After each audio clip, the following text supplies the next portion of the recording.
When my first children's book was published in 2001, I returned to my old elementary school to talk to the students about being an author and an illustrator.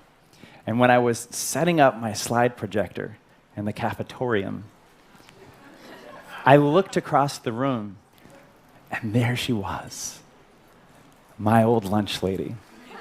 She was still there at the school, and she was busily preparing lunches for the day. So I approached her to say hello, and I said, "Hi, Jeannie, how are you?" And she looked at me, and I could tell that she recognized me, but she couldn't quite place me. And she looked at me, and she said, "Stephen Krosoczka?" And I was amazed that she knew I was a Krosoczka, but Stephen is my uncle who is 20 years older than I am. And she had been his lunch lady when he was a kid. And she started telling me about her grandkids, and that blew my mind. My lunch lady had grandkids and therefore kids and therefore left school at the end of the day. I thought she lived in the cafeteria with the serving spoons. I had never thought about any of that before. Well, that chance encounter inspired my imagination, and I created the Lunch Lady graphic novel series. A series of comics about a lunch lady who uses her fish stick nunchucks to fight off evil cyborg substitutes, a school bus monster, and mutant mathletes. And at the end of every book, they get the bad guy with their hairnet, and they proclaim, "Justice is served." And it's been amazing because the series was so welcomed into the reading lives of children. And they send me the most amazing letters and cards and artwork. And I would notice as I would visit schools, the lunch staff would be involved in the programming in a very meaningful way. And coast to coast, all of the lunch ladies told me the same thing. "Thank you for making a superhero in our likeness." Because the lunch lady has not been treated very kindly in popular culture over time. But it meant the most to Jeannie. When the books were first published, I invited her to the book launch party. And in front of everyone there, everyone she had fed over the years, I gave her a piece of artwork and some books. And 2 years after this photo was taken, she passed away.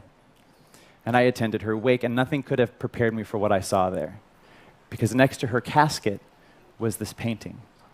And her husband told me it meant so much to her that I had acknowledged her hard work, I had validated what she did. And that inspired me to create a day where we could recreate that feeling in cafeterias across the country.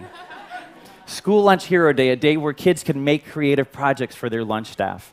And I partnered with the School Nutrition Association, and did you know that a little over 30 million kids participate in school lunch programs every day? That equals up to a little over 5 billion lunches made every school year.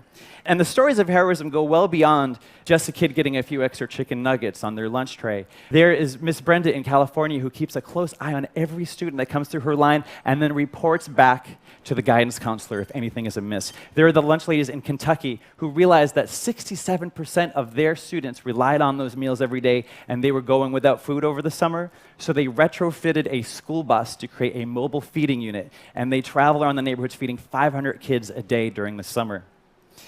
And kids made the most amazing projects. I knew they would. Kids made hamburger cards that were made out of construction paper. They took photos of their lunch lady's head and plastered it onto my cartoon lunch lady, affixed that to a milk carton, and presented them with flowers. And they made their own comics, starring the cartoon lunch lady alongside their actual lunch ladies.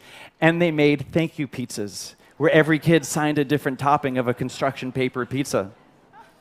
For me, I was so moved by the response that came from the lunch ladies. Because one woman said to me, she said, before this day, I felt like I was at the end of the planet at this school. I didn't think that anyone noticed us down here. Another woman said to me, you know, what I got out of this is that what I do is important. And of course what she does is important. What they all do is important. They're feeding our children every single day. And before a child can learn, their belly needs to be full. And these women and men are working on the front lines to create an educated society. So I hope that you don't wait for School Lunch Hero Day to say thank you to your lunch staff. And I hope that you remember how powerful a thank you can be. A thank you can change a life. It changes the life of the person who receives it, and it changes the life of the person who expresses it. Thank you.